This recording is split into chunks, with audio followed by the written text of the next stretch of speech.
Moms kitchen আপনাদেরকে স্বাগত। আপনারা কেমন আছেন?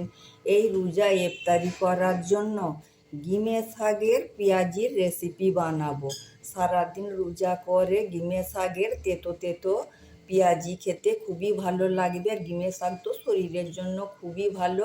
এই গিমে শাকের পেঁয়াজির রেসিপি বানাতে কী কী উপকরণ লাগছে আর কীভাবে বানাচ্ছি আসুন তাহলে দেখে নিই। আমি বেসন গুলে রেখেছি আর এখানে আমার আছে গিমে শাক। আমি ছোট ছোট করে কেটে ধুয়ে পরিষ্কার করে রেখেছি। আর এখানে আছে পেঁয়াজ, এখানে আছে আলু। আমি প্রথমে বাটারটাকে গুলে নিচ্ছি। বেসনটাকে আমি আগে থাকতে ভিজিয়ে রেখেছিলাম। এর মধ্যে আমি একটা আলু সেদ্ধ করে রেখেছিলাম, এই আলুটা দিয়ে দিলাম। এর মধ্যে পেঁয়াজগুলো দিয়ে দিলাম। এর মধ্যে গিমে শাকগুলো দিয়ে দিলাম। আমাদেরকে তো এই গিমে শাকের পেঁয়াজের রেসিপি খুবই ভালো লাগে। পেঁয়াজি আপনারাও বাড়িতে এইভাবে বানাবেন, ইফতারিতে খাবেন, দেখবেন খুবই ভালো লাগবে। কম সময়ের মধ্যে কম খরচার মধ্যে প্রথমে আমি লঙ্কার পাউডার হাফ চামচ দিয়ে দিলাম, হলুদের পাউডার হাফ চামচ দিয়ে দিলাম, ওটা লাল লঙ্কার পাউডার। এইভাবে আমি বাটারটাকে মাখিয়ে নেব।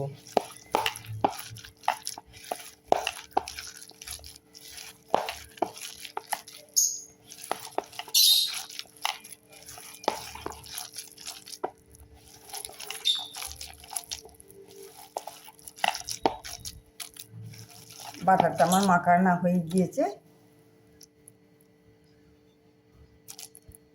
আমি 10 মিনিটের জন্য ঢেকে রেখে দিলাম। 10 মিনিট হয়ে গিয়েছে। এবার আমি ঢাকনাটা উঠিয়ে নিলাম। এবার তেলে ভাজাটা ভেজে নেব। এইভাবে আমি ভালো করে ফেটে নেব। যত ফাটবো পেঁয়াজিটা তত ভালো হবে। আমার ফাটাটা হয়ে গিয়েছে খুব ভালো করে। একটা কড়া বসিয়ে দিয়েছি। কড়াই আমি তেল, আমার এই রোজার সময় কড়ার মধ্যে সবসময়ই তেল থাকে।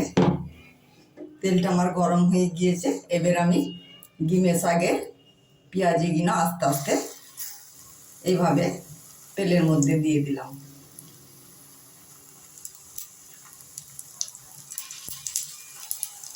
আপনার তো রোজায় প্রত্যেক দিনই আমাদের বাড়িতে, সকলের বাড়িতে কম বেশি তেলে ভাজা হয়েই থাকে।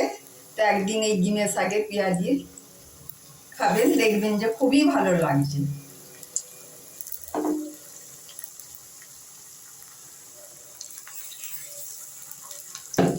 আমার পেঁয়াজিগুলো দেওয়া হয়ে গিয়েছে। পেঁয়াজিগুলো আমার দেওয়া হয়ে গিয়েছে। পেঁয়াজিগুলো কিন্তু একদম গ্যাসটাকে লো ফ্লেমে করে পেঁয়াজিগুলো ভেজে নিতে হবে। এবার আমি এক পিঠটা আস্তে আস্তে এইভাবে করে উল্টে দিলাম। আপনারাও বাড়িতে এইভাবে গিমে শাকের পেঁয়াজি বানাবেন, দেখবেন খুবই ভালো লাগলো। আর কেমন লাগলো আমাকে কমেন্ট করে জানাবেন।